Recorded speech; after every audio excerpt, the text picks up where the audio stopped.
Good morning, good afternoon, good evening. It's Paul again with Land Cravings, and I'm out here, one of my favorite spots in South Texas, Rockport, Texas. And as you just saw, the sign that I showed you, the landmark sign and the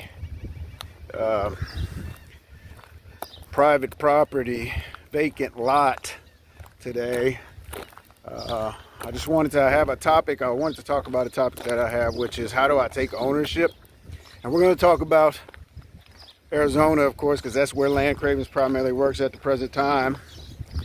But I'm going to shut up as usual and let you look at Rockport a little bit and get back to you on topic.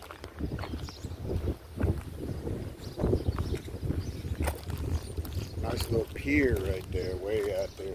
Oh, I talk. Quiet.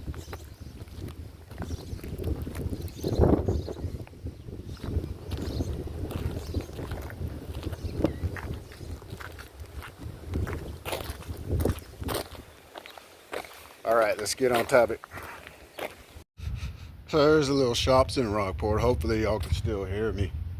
But I'm going to share a screen with you which has the vesting options on it for Arizona. There's quite a couple of them.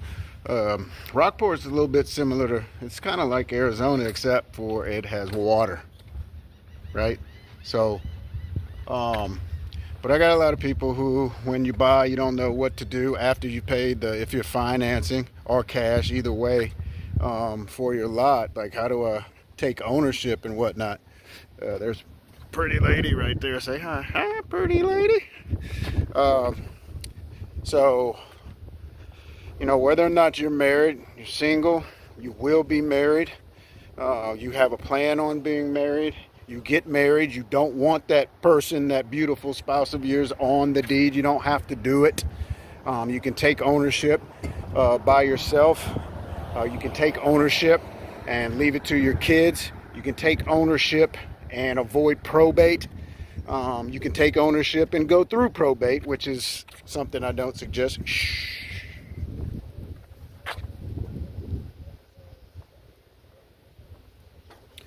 If this is your first time, I shut up and listen to stuff every once in a while so you can take in the city. Because that's what's really important. Where you're at and what you're doing, right? And the beauty behind it or through it or around it. So, yeah, so you can pretty much do what you want as long as you know the options and the legal jargon about how to vest ownership. And that's what we do here. Once you purchase your lot, we are responsible for closing costs and the recording costs. When you buy from us, that's not your responsibility, that's our responsibility.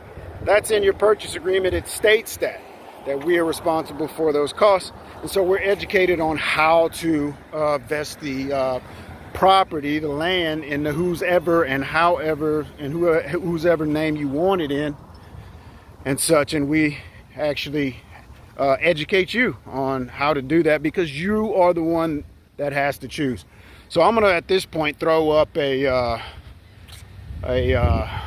image of the options that are available to you for vesting, taking ownership. Vesting is the same thing as taking ownership of land in the state of Arizona in particular.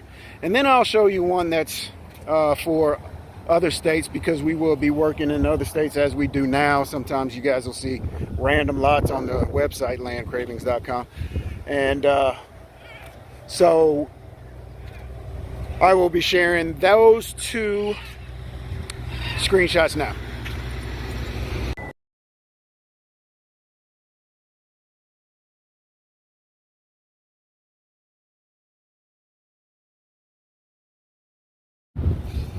I had to go ahead and start it because there's another pretty lady. Say hi, pretty lady. Pretty lady. Find a lot of those in Rockport. So anyway, now that you've looked at the two vesting options, I'm gonna get away from that old. There's pretty lady again. lawnmower. So now that you guys have looked at the two in-state Arizona and out-of-state vesting options, it's not the only way you can do it. I have to say, you can put your land into a trust, and you can have an LLC purchase it, and many other options, in fact. But if you're an individual, no ownership, no LLC, and that's what you want to do, those options will be for you. So if you're married right now, the way that you would do it is, as you saw, I'm going to pull it up and look at it, is right. So whether or not you guys are wanting to take ownership with a spouse, with a sibling, with somebody you found on the side of the road, and you're looking at the vesting options, that's all about protection.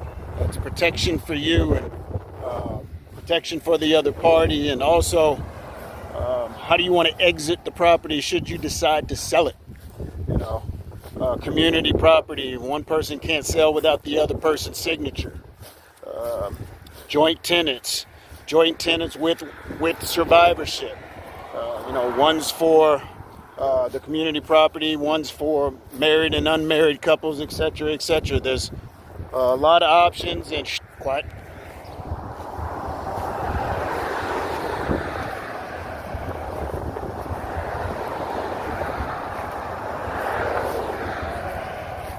So give us a call. We'll walk you through the process. But first, you got to buy some land from landcravings.com. Out.